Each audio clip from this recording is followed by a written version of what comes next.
Our go-to forager and the lady behind Eating the Ozarks, Rachel West, joins me once again. Rachel, how are you? Amazing. I'm so happy that you're here, first and foremost. So, okay, we'll get to the box in a second, but first of all, tell me what's here right in front of my face. Lambsquarter. Lambsquarter. I think you've got a photo of this plant. So while she's in this little vase, I'm telling you this plant was taller than I am. And I'm vertically challenged, but she was at least like 6.5 foot tall. Okay. Lambsquarter is our native quinoa. Yeah. So right here, if you see these little seeds and you roll them around, this one's not ripe yet, but they'll be black. Yeah.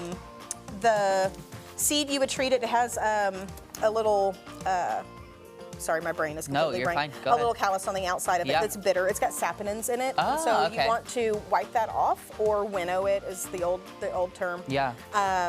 But the leaves themselves, right now, I know I'm not gonna do it because every time we're on TV, then I'm end up like just chewing my cud here. So, but lambsquarter, you can use it like spinach, so raw. But if you look right here on this inside, they've got this beautiful like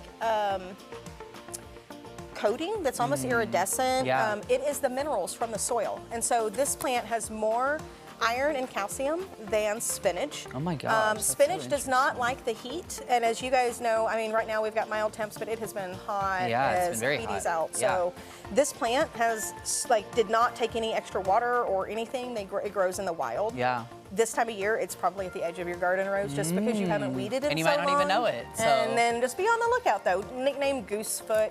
That's a really great photo of being able to see just kind of the leaf structure and that inside.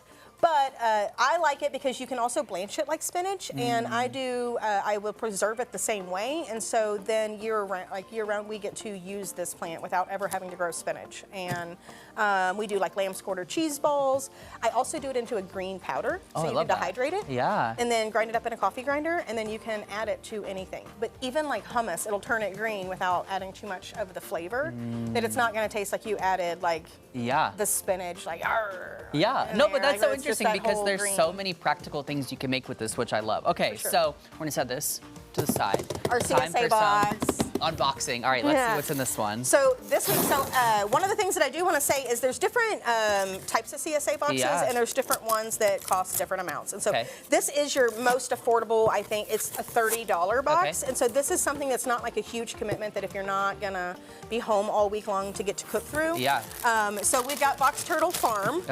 I would like to say, before I keep going, I know, but Box Turtle is so cool because they found something that they were so good at doing, and all these other farmers like Springfield Community Gardens and Millsap have just decided not even to grow lettuce, just to go with Box Turtle because they're so great at growing lettuce. That's what's so fun about community was like, it's not worth me doing the processing and all this other lettuce because they've got this nailed down that they're going to concentrate on their carrots and their other and just source from like Box Turtle. So I think that's pretty cool that they're so good that all these other farmers share. I love that. And so we've got basil.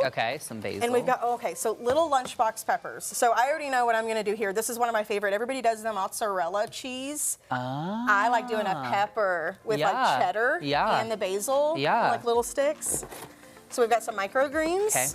And then, so we've got a value added lime salt. You should taste that. You should put some on the. I was like, see what you're gonna do if you have a little margarita later. Okay, here I'll just. After your hard day. Magical mushrooms, not really, guys. Whoa. Oysters. So big, beautiful oysters. So I can saute these.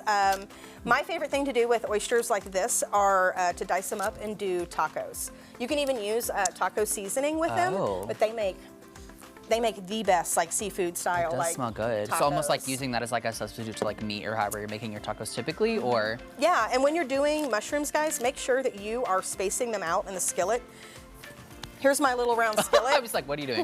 Okay, I love this. You are going to space them out. It, You do not want to crowd your mushrooms like this because as they're trying to get all of their little juices off, they're just going to end up cooking into their own juices instead of caramelizing. It's interesting how it looks like shredded chicken when you tear it apart like that. That is how I will do it too. So I rip them from their gills down to their stem, and then when you cook them, it's kind of like already chicken texture or anything like that, already ready to go. Yeah, okay, so practical. All right, so Rachel, if people want to keep up with you, everything you've got going on, how do they go about doing that? EatingTheOzarks.com. All right, easy as can be. Rachel, thank you so much for being here. We always appreciate it. Thank you. Go get your CSA box, you guys. Get some amazing produce from the community. All right, Ozarks Live. We'll be right back.